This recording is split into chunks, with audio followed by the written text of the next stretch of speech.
Good morning, everyone. Good morning. It is a real pleasure to have you with us here this morning as we announce and sign a historic new agreement between Hendrix College and the Arkansas Council of the League of United Latin American Citizens, LULAC, which will fully integrate our long-standing partnership with LULAC into the Hendrix Aspire Scholarship Program and bring a Hendrix education within reach of even more terrific Latino and Latina students. This is a happy day for us and an important one. Now, I'm a historian by training, so of course I have to tell you the story of how we got here today. And just so you know, I have footnotes and all proper citation format in my script.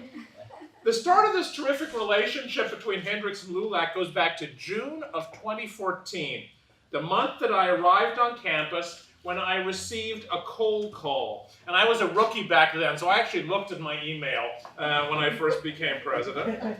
It's an email that just popped up in my inbox from Cecilia Ayala, a Hendrix alum, class of 2012, who I believe still works at Heifer International in Little Rock.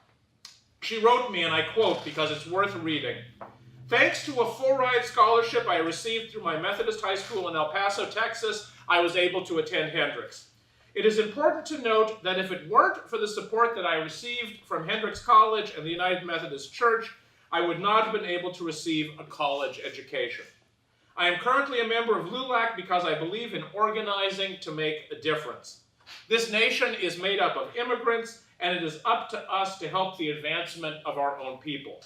When I attended Hendrix, the Hendrix Latino population was almost non-existent. Although Hendrix College is committed to diversity, there wasn't a Latino population representative of Arkansas's current growing Latino demographic." Cecilia really said it all in those few short, passionate lines. So I invited her to come and talk with me about what Hendrix could do and how we could work together with LULAC.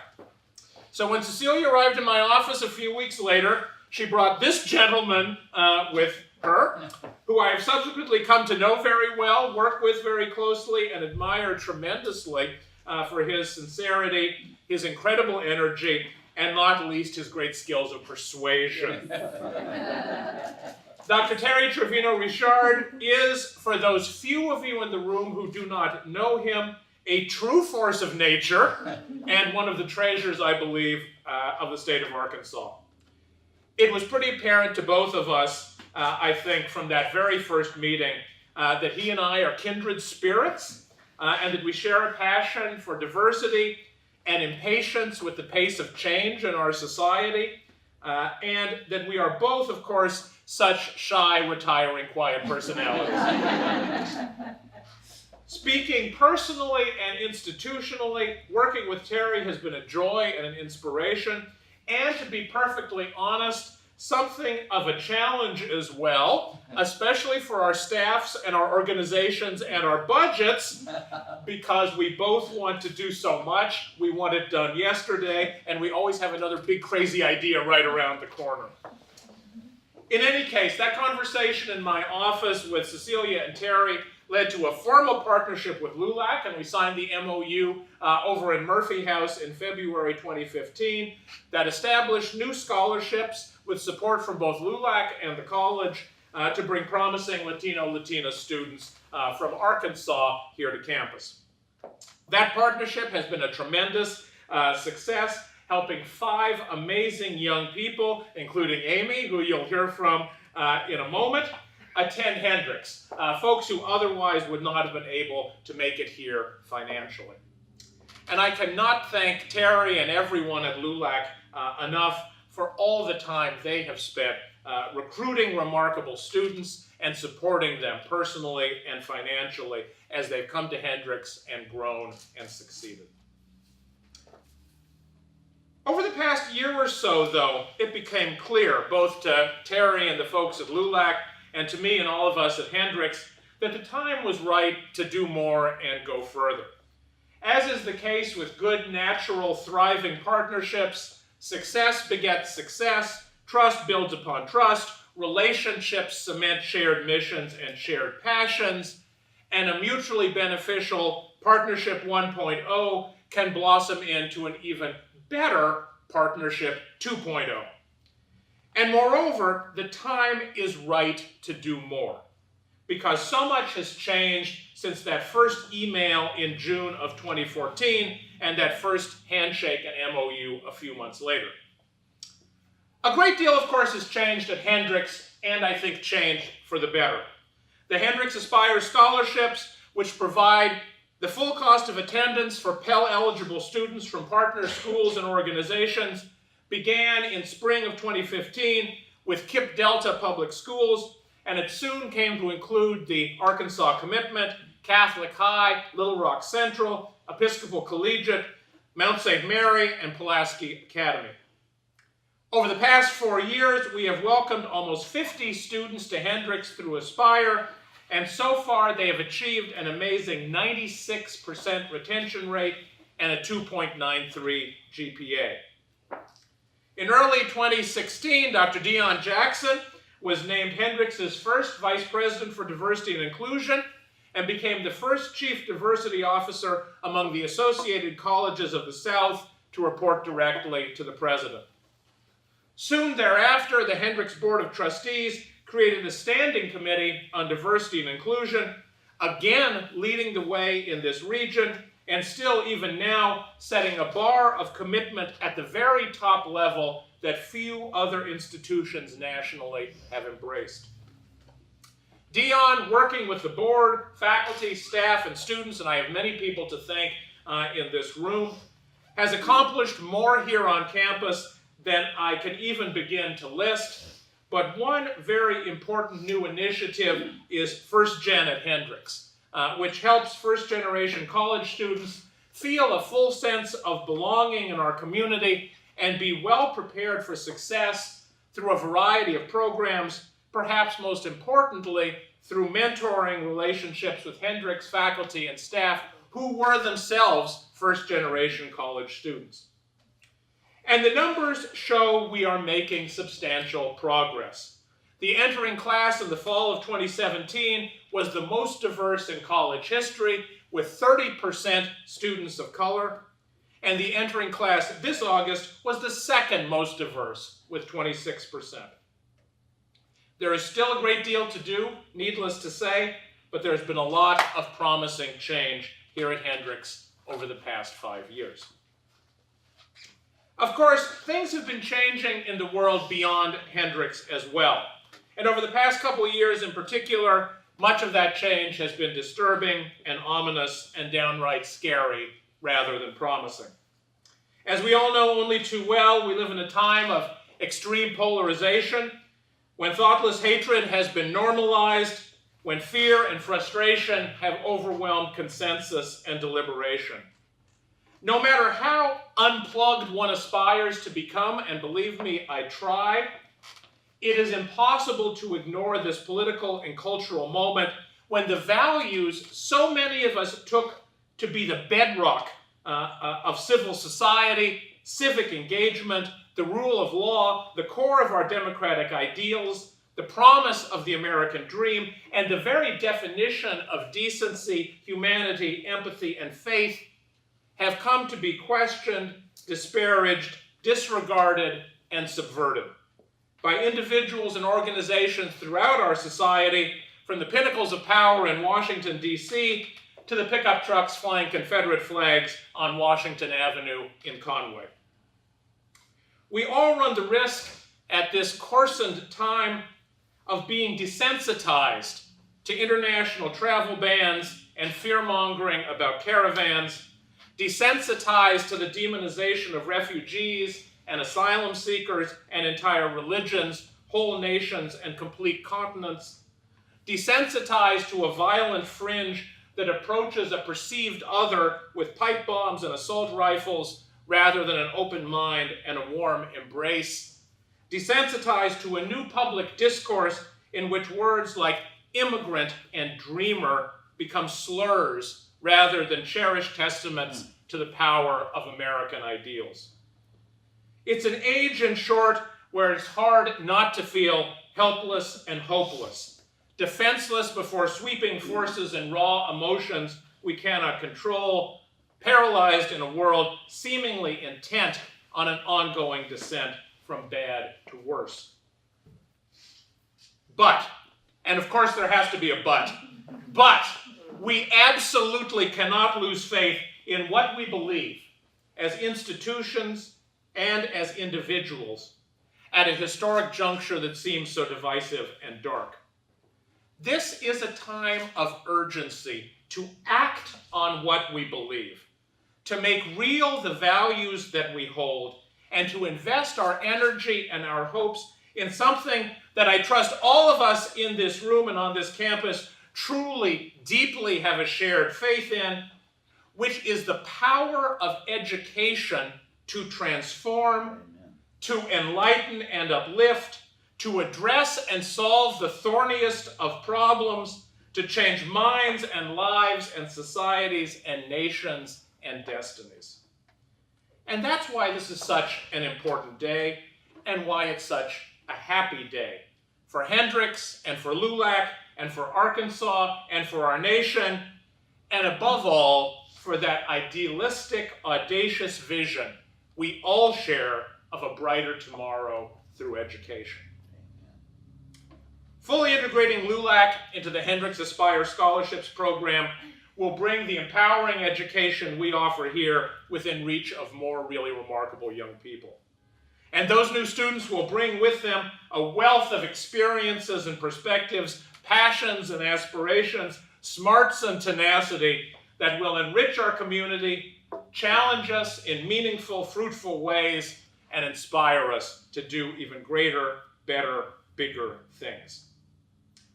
It is a real honor to be here today. It's exciting to join Terry and Andre and LULAC and all of you in making a substantial, real investment in a better world.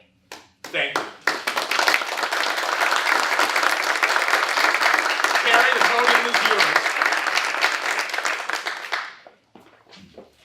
Well, first let me say that you can probably well understand why we have asked President Tsutsui to be our keynote speaker at our scholarship gala this coming year. And I have to admit that I do fondly remember our first meeting because having not met President Tsutsui, it's, you know, as soon as you meet him, you see this charismatic leader and, you know, someone who really wants to make a difference. And it was very, very present. I'll never forget, you know, when talking with Cecilia, and it was a very touching moment when she said, because her first language was Spanish, that there was nobody to speak Spanish with here at Hendrix. In fact, the only person that spoke Spanish was one of the custodians. And she had to go down and talk to the custodian. And that it obviously, had there been more Latinos at the campus, there would have been a more comforting environment. President Tsutsui just said, I have a commitment to make Hendrix look like our state and our community, that we want to make this a diverse university.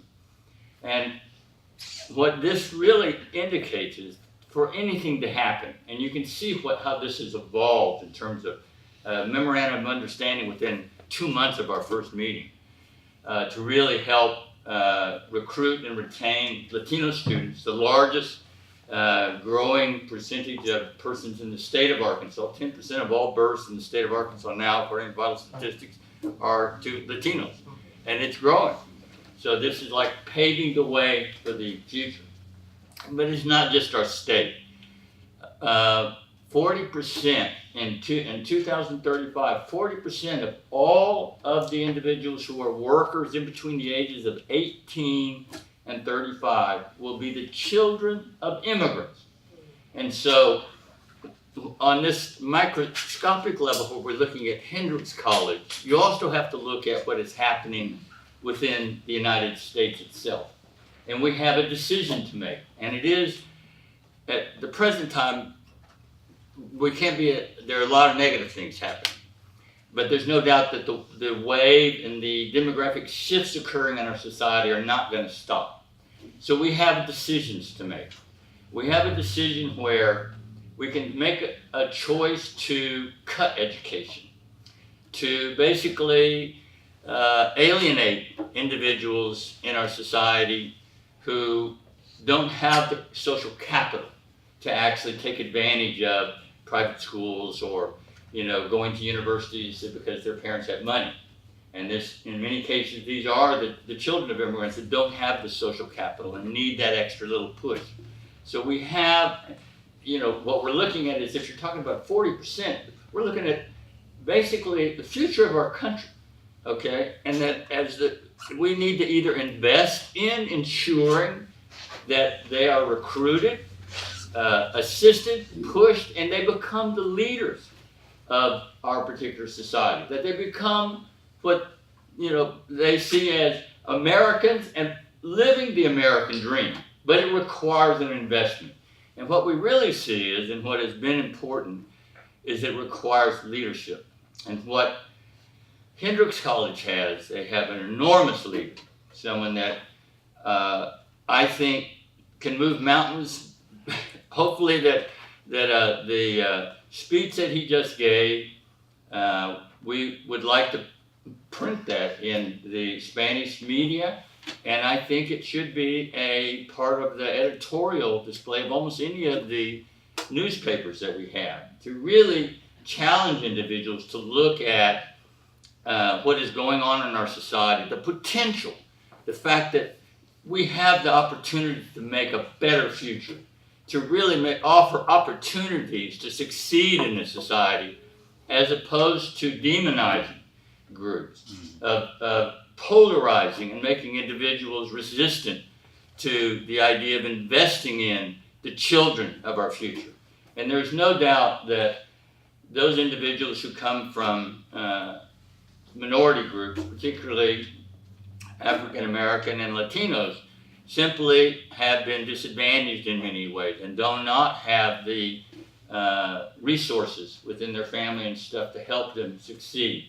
And so rather than spending billions and billions of dollars of monies to either protect the border or build a wall or to create more battleships or whatever, certainly we have a right to defend ourselves.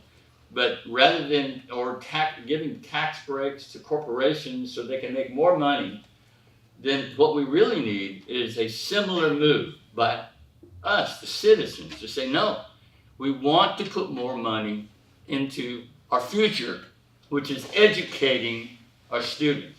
It's an investment in life as opposed to an investment in death.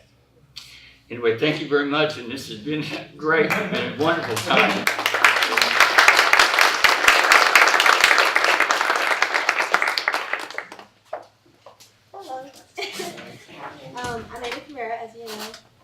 I hope you're having a great day so far in this rainy day.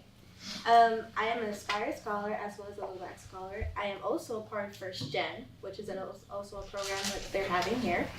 I am one of the lucky ones to have been selected for each program. Both of these programs have been beneficial factors in my success at Hendrix. LULAC has given me the chance to be in a school that as soon as I stepped into, I knew I had to be here. This was like my second home. Like, I knew I had to come here, but the price was just scary, And coming from Hall High, you really don't expect yourself to end up here. So LULAC took me and gave me the chance that I needed. So it just made me have the courage to continue working my hardest to not let down LULAC, as well as Aspire and everyone else who was pushing me on to become something that I knew I had the potential to be. As LULAC helped me from the outside, Aspire was my go-to on campus. Aspire became my second family on campus, just like my AVID family was in high school. We had a program in high school called AVID, which was a college preparatory program, just like Aspire. It was like a second family to me, and it was the reason I'm here today. They helped me with the transition in college and were there to help me through any stress, mental breakdowns, or some college student stuff. You know how it is. They also helped me come out of my comfort zone, as many, well, some know, that I am very shy when it comes to things like this. I am also not trying to be outgoing as much as I know I can be. So they were there to be my rock when I knew I could do something. I just didn't have the courage to do it. They gave me the opportunity to explore different paths on campus and different parts of the campus. I got to know so many different people that I wasn't used to.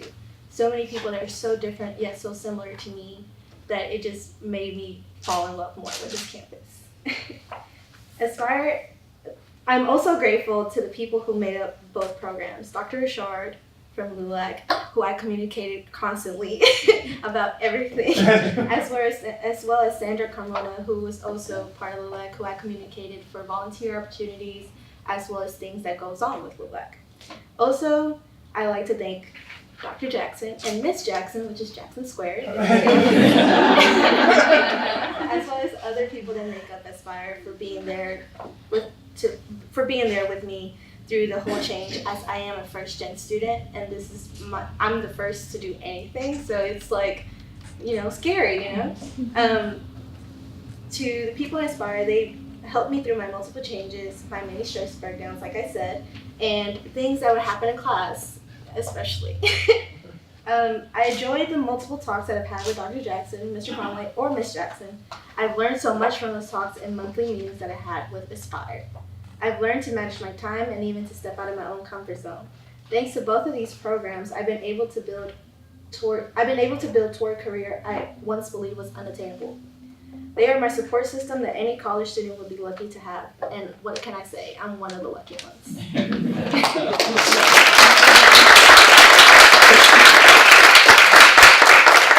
Okay, let's get this puppy signed. Andre, come on up. Join me at the front if you would.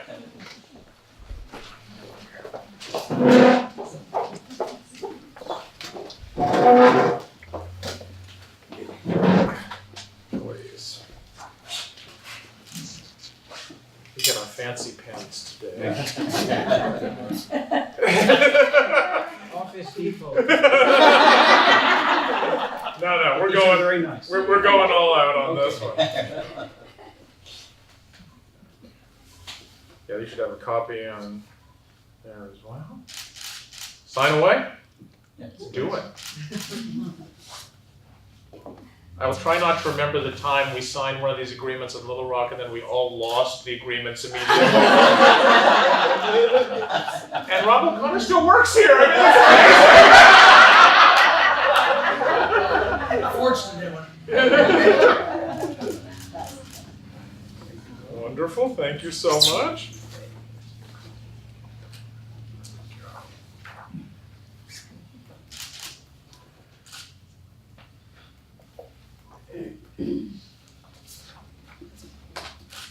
And we are inked. Thank you so much. Very well.